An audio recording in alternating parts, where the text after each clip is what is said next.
After the Yankees blew a game on Tuesday night, a game that they were leading 3-0, at that point losing 4 out of 5, losing 2 straight series, now going up against one of the best teams not only in the National League, but in the entire MLB, things were looking like they were going downhill in a hurry. And that continued after Fernando Cruz gave up a run to make it a 3-2 game in Game 2 of the series. But from that point forward, the Yankees proceeded to make a statement that they are still one of the best teams in Major League Baseball. What's going on, guys? The King of Honors Expression. I'm back with another video, and I really want to start with Game 3 because, yes, Game 2 was great. That 10-run 7th was awesome. But to me, the real statement was made in Game 3. Statements like, the Yankees aren't clutch. The Yankees can't come up big in clutch moments. Right there proved that they can. Even guys you would not expect to come up big in clutch moments, like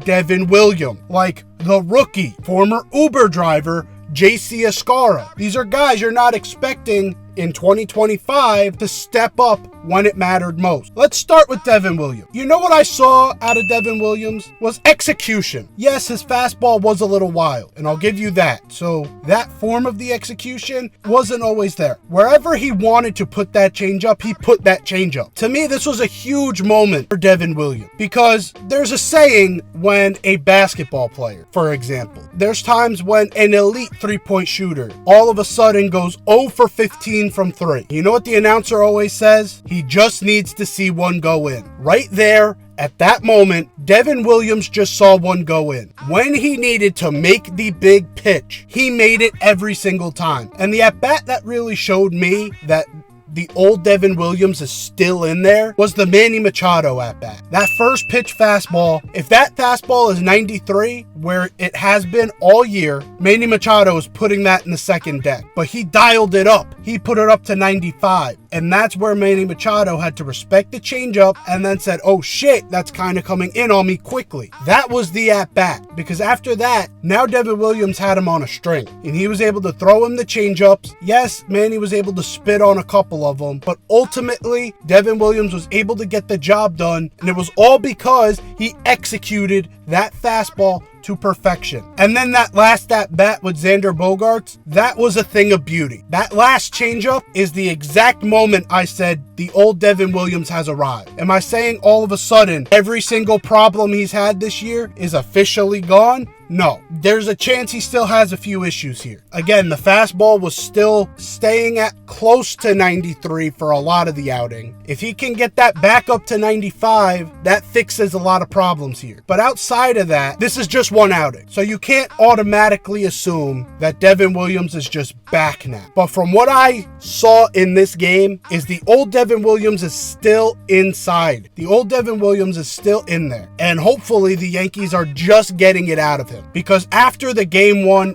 implosion that he had, it was getting close to like, damn, we really just gave up Nestor Cortez for nothing. Devin Williams is saying, no, I still got something in the tank. And that was huge. Another thing that was huge coming out of this series was Aaron Judge did not have a big part of this series. Yes, he hit a home run in Game 1, but outside of that, he did not do much. This was a very supporter cast type of series. Cody Bellinger was huge. Yankees were getting no hit in Game 3, and he comes in and hits a ball into the second deck. Even in Game 2, had some huge hits in that big rally the Yankees had in the 10-run inning. These are the types of guys that need to step up. Aaron Judge can't do it all. We know he was hitting 400, and that number is coming down a little bit. It might fall below 400 after this next series, but it has been an extraordinary year for Aaron Judge. But he can't be the only one. We brought in Cody Bellinger because of the short porch,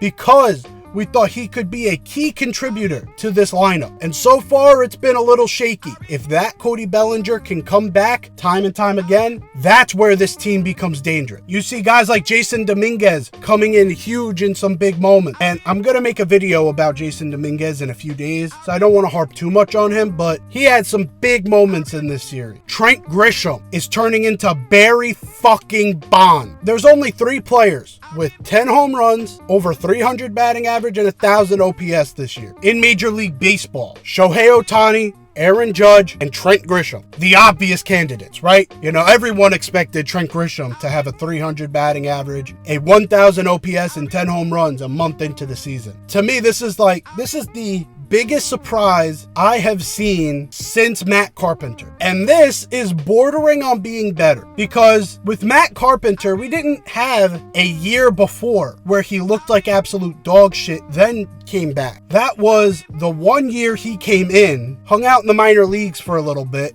then we got hurt. Then Matt Carpenter started to do what Matt Carpenter did. Trent Grisham last year was a shell of his normal self. He was afraid to swing. This year, he looks comfortable. This year, he's finally getting a rhythm. And now you're starting to see some of the results. And I don't even think the Yankees expected these types of results. What a season it has been for Trent Grisham. Now let's get to game 2, because game 2 was such a roller coaster. Because after game 1, a lot of Yankees fandom was downhill, right? Everyone was looking at this series as if we were going to start a downhill trend. And then to start off the game, giving up 2 runs off of a balk and a sac fly to Jason Hayward, this game looked like it was dead to rights even from there. But then Aaron Judge hits his home run in this game, not game 1, my fault. And that kind of changed the tenor of this game. Jason Dominguez is able to drive in a run after that. Tie ball game. We're hoping that this is the turnaround that we needed. And then Fernando Cruz gives up the double off of what was a Tim Hill runner. Now you're starting to say, damn, we had our moment. But then that 7th inning came and something clicked, because the Padres bring in one of their best lefties out of their bullpen in Morajan, and he's supposed to be locked down. This entire bullpen is supposed to be locked down. There was a statistic they had where the Padres were 23-0 when they had a lead after the 7th inning, and their moment in the 7th inning came. At that point where the Yankees were at right there, the Padres were 23-0, and the Yankees came in and punched the Padres in the mouth, and it started immediately. Volpe hit, Wells hit, Bellinger gets in on the action later on. Jason Dominguez again steps up huge. This is why Jason Dominguez needs to be playing in more scenarios, because he's starting to pick it up. And on this inning went. You're sitting there like,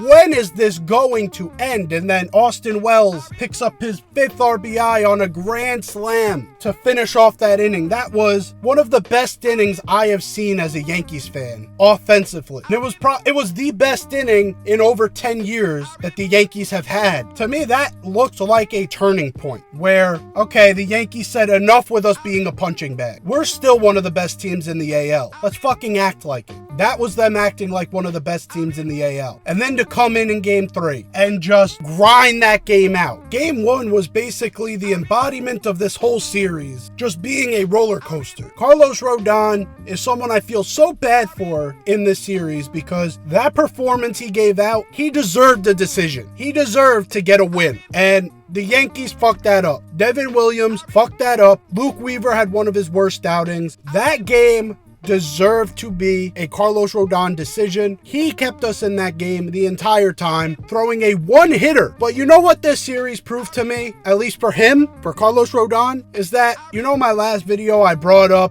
that Max Fried was our only consistent starter? I'm going to start putting Carlos Rodon into that bucket. He's earned that respect. Carlos Rodon this year has put up extraordinary outing. This was one of them against a star-studded lineup. No, they didn't have Jackson Merrill in this game, but they still had Manny Machado. They still had Fernando Tatis. They still had Xander Bogaerts. They still had Luis Ariz. This lineup was still deep as hell, and he shut every single one of them down to the point where he deserved to get a shutout. He deserved to get the praise after the game. It does suck that we lost that game. With the way this series went, this series as a whole was an entire roller coaster, but a roller coaster that ended up in a statement series win for the New York Yankees. What were your guys' thoughts on this series? Let me know down below. Like the video if you enjoyed. Subscribe if you're new. I'm on my way to 1,000 subscribers. I need your help to get there. Please hit that subscribe button if you've reached this point in the video. But with that being said, I'm out of here. I'll see you guys next time. Take care